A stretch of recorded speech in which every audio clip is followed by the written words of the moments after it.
Bonjour, bonsoir chez vous en Afrique, en Europe, en Asie, en Amérique et partout dans le monde. De retour pour une autre vidéo avec votre frère Bibéné, toujours à votre service, avec des sujets dont le social, la politique et aussi la culture. Aujourd'hui, on va parler d'un comportement toujours chez nous en Afrique, et je partirai du Congo-Brazzaville, parce que je suis du Congo, pour ne pas toujours généraliser toute l'Afrique, bien que nombreux de pays africains ou d'Africains se retrouveront dans mes propos. Et ça concerne un peu ce questionnement. On se pose toujours des questions sur le développement de l'Afrique. Qu'est-ce qu'il faudrait pour que l'Afrique se développe? Eh bien, c'est une question très épineuse parce que il y a beaucoup de facteurs qui entrent dans cette analyse ou encore dans cet élan à répondre à cette question sur le développement de l'Afrique. Il y a beaucoup d'éléments, bien que on sait que on aura besoin il y a l'industrialisation, bien sûr, donc l'énergie, parce que sans industrialisation, sans énergie, eh bien c'est difficile d'avoir un pays qui peut maintenir le fonctionnement des usines et donc le fonctionnement de la société, parce que l'énergie est très essentielle. Et bien sûr, il y a la technologie, les avancées technologiques contribuent de beaucoup au développement de beaucoup de secteurs et ça rend la vie très facile.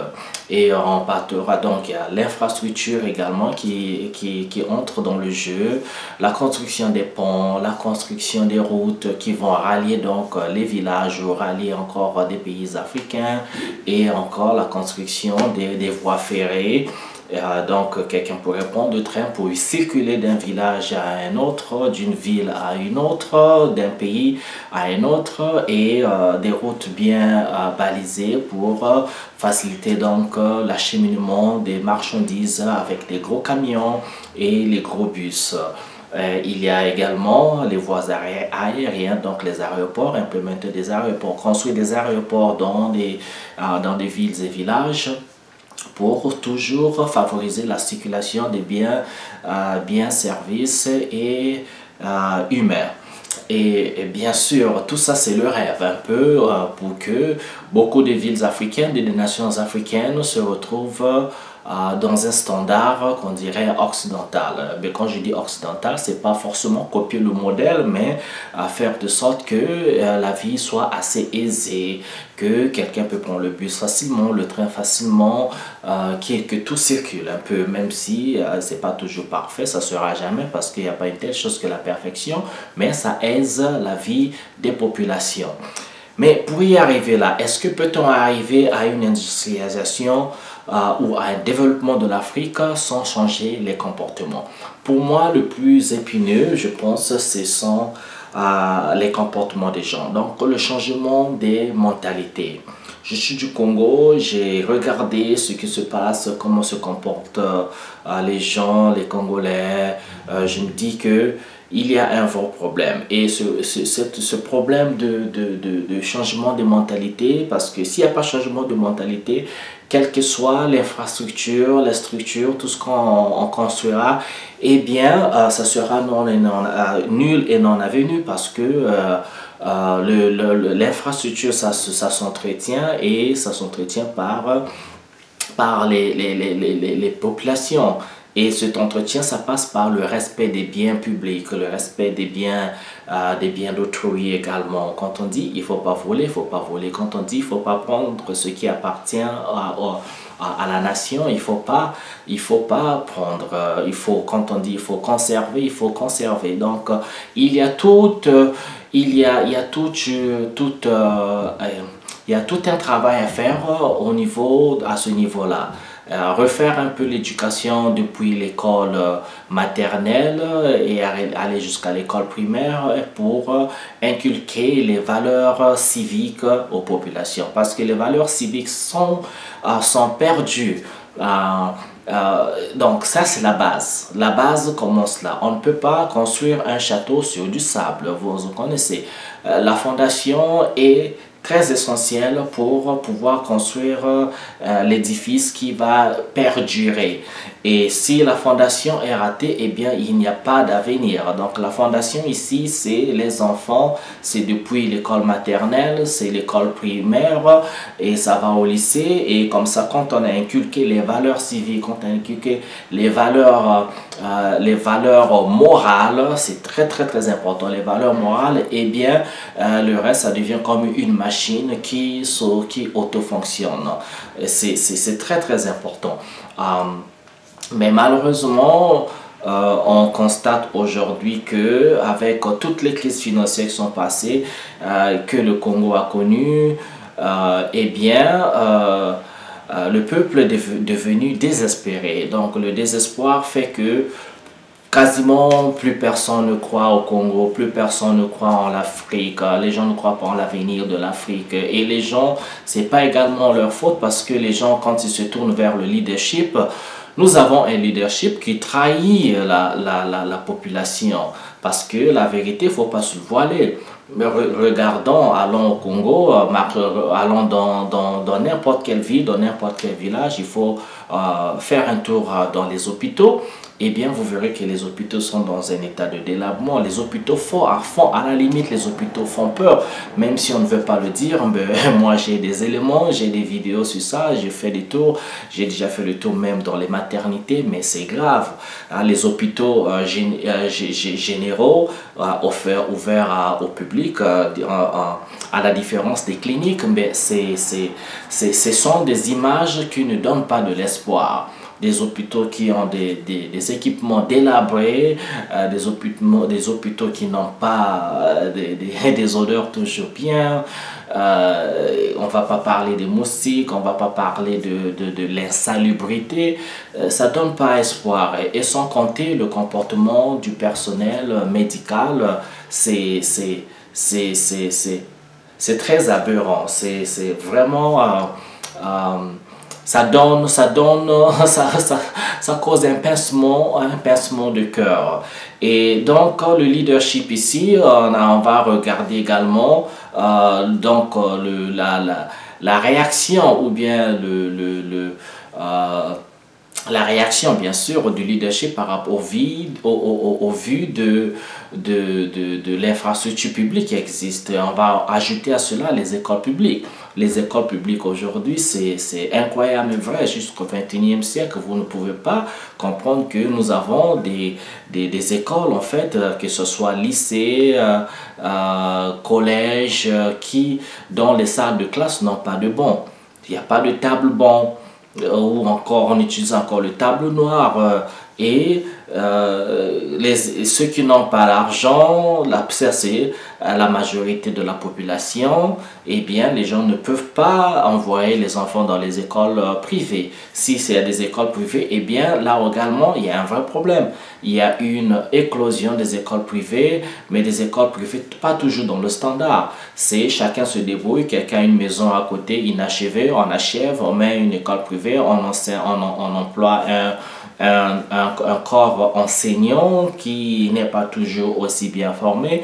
Eh bien c'est pas des images qui donnent l'espoir.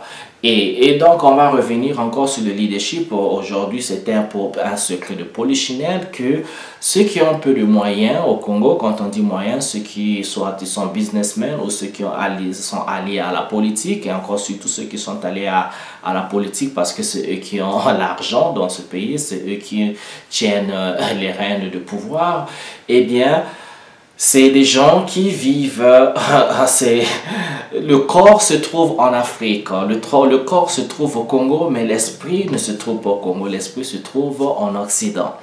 Et je l'ai bien dit, c'est pas du tout un secret, tout le monde le sait, que nous avons des gens qui ont un peu d'argent, leurs enfants, en fait, quand ils sont au Congo, ils vont dans les écoles privées de pointe et pour nombre, ils vont dans les écoles carrément françaises. C'est Saint-Exupéry, c'est Charlemagne, c'est comme ça. Et quand les enfants vont dans les écoles privées au programme français, ça veut dire que les enfants sont enseignés au standard français, pas au standard congolais. Pourquoi? Parce que eh bien, nous avons deux types de baccalauréat. Il y a le baccalauréat local congolais et il y a le baccalauréat français. C'est quand même bizarre, n'est-ce pas? Et pourtant, c'est la France qui a colonisé le Congo. Il n'y aurait qu'un seul baccalauréat puisque c'est eux qui ont porté leur langue française, c'est eux qui ont enseigné, c'est eux qui ont implémenté les programmes scolaires. Ça fait quand même bizarre qu'il y ait le bac français et le bac congolais. Et pourtant, c'est la même langue que nous parlons français. Je parle français. Et à la limite, nombre des Congolais parlent mieux ou connaissent mieux la langue française que les Français en fait. Ça c'est très juste, mais on a deux bacs, bac français et bac congolais, et le bac congolais comme d'habitude a moins de valeur que le bac français. Quand vous arrivez en France avec votre bac, votre licence, votre maîtrise, master, comme ce que vous voulez, eh bien, il n'y a pas, ce diplôme n'aura pas la même valeur que le diplôme obtenu en France ou dans un institut français. Donc, c'est toujours ces élans de colonisation qui continuent. Mais on ne va pas parler de la colonisation, on est là pour prendre notre responsabilité. Nous, qu'est-ce que nous faisons en tant que leadership? Si les leaderships envoient leurs enfants dans les écoles privées étrangères et quand ils tombent malades, alors, c'est un secret de Polichinelle qu'ils sont toujours dans les pays européens, en Europe, aux États-Unis, un peu partout, sauf en Afrique. Quand les enfants vont à l'université, c'est même pas dans les universités africaines, c'est les universités en France, en Europe, les universités aux États-Unis, partout dans le monde, mais sauf en Afrique. Et quand c'est les vacances, c'est rarement les vacances en Afrique, les vacances c'est toujours ailleurs. Quand il s'agit du shopping, le shopping se fait toujours ailleurs dans les grandes marques. C'est toujours, il faut toujours faire la promotion des grandes marques, des collants, des grandes marques de vêtements et de chaussures européennes. C'est des Gucci, c'est des Versace, c'est des Hugo Boss, c'est des Jean-Marc Weston, c'est tout ce que vous voulez.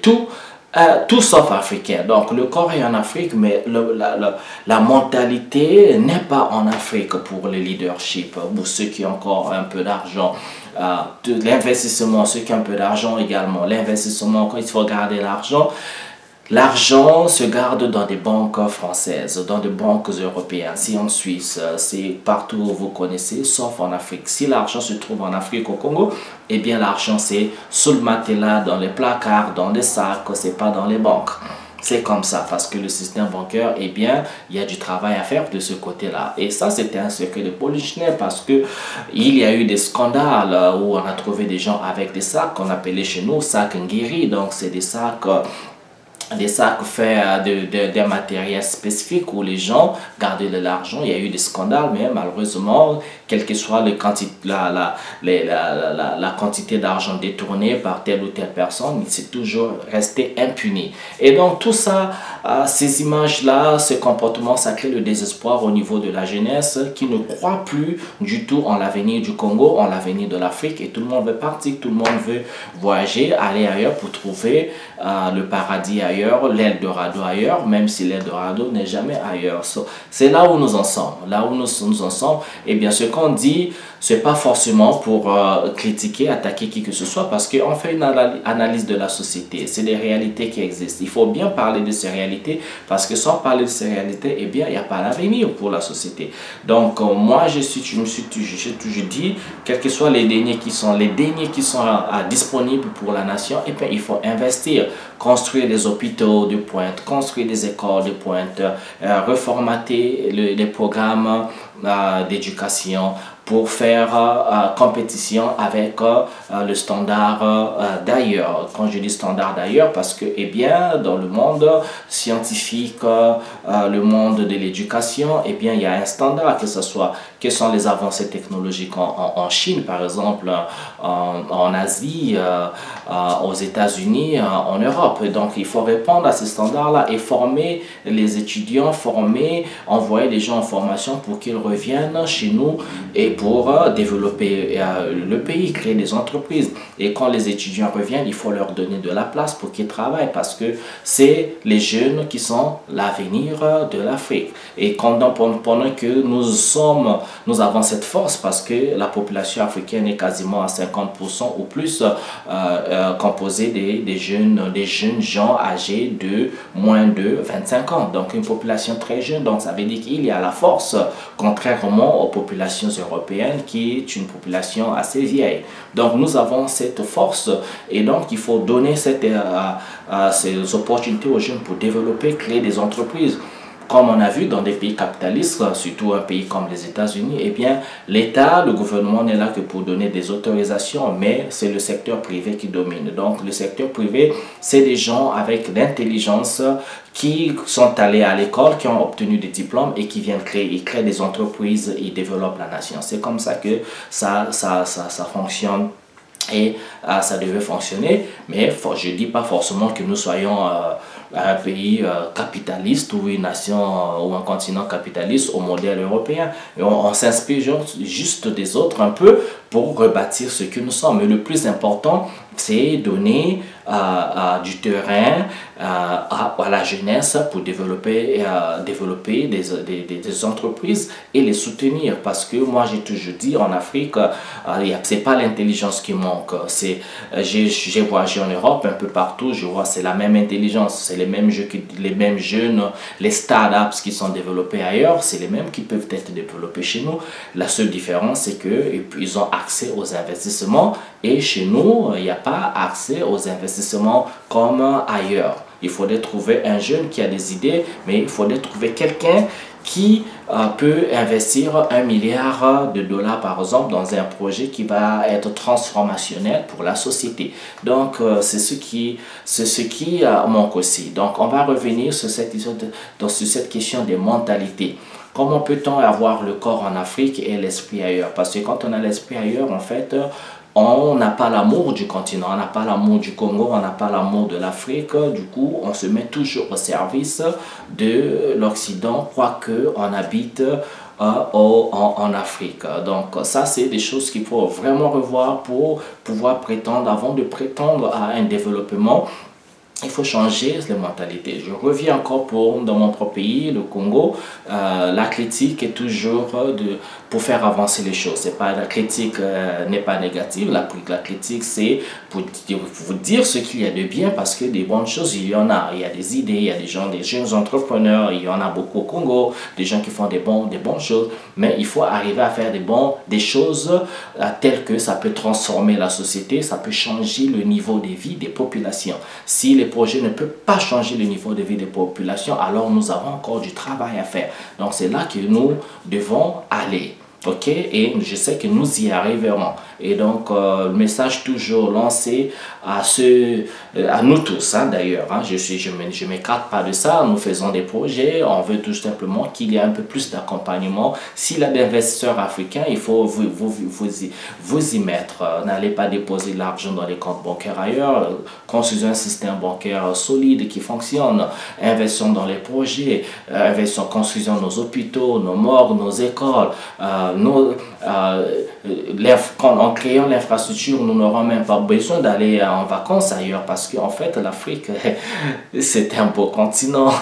Je connais des gens qui sont au Congo, qui sont nés dans une ville, ne sont jamais allés en vacances nulle part, ne sont jamais allés dans un village, ne sont jamais allés dans la nature pour découvrir la beauté de cette diversité, de la diversité de la flore et de la faune. Ça existe, mais c'est pas toujours accessible. Donc il faut travailler à ce niveau-là et ça pourrait traîner, développer le tourisme au Congo. Le tourisme, ça apporte de l'argent. Et donc il y a plein de secteurs à développer dans l'agriculture, dans l'élevage. Tout ça, c'est à développer parce que ça ne répond pas encore aux besoins des populations. Et donc, ça crée encore, c'est complexe, population complexée, population qui ne veut pas quitter et personne ne développera cette Afrique. Et ce qui a la conséquence, on laisse la place aux étrangers qui arrivent, qui s'enrichissent, n'investissent même pas au Congo, n'investissent pas en Afrique, repartent avec de l'argent qui se font leur richesse chez eux dans leur pays d'origine. Voilà, c'était la vidéo d'aujourd'hui. Les gars, laissez un commentaire, abonnez-vous à notre chaîne en Afrique et ailleurs, partagez la vidéo, laissez des commentaires, donnez votre point de vue, toujours dans le respect, et comme ça permettra d'enrichir le débat. Ok, je vous souhaite bien le bonheur chez vous les gars. On se retrouve à une autre vidéo et ciao ciao.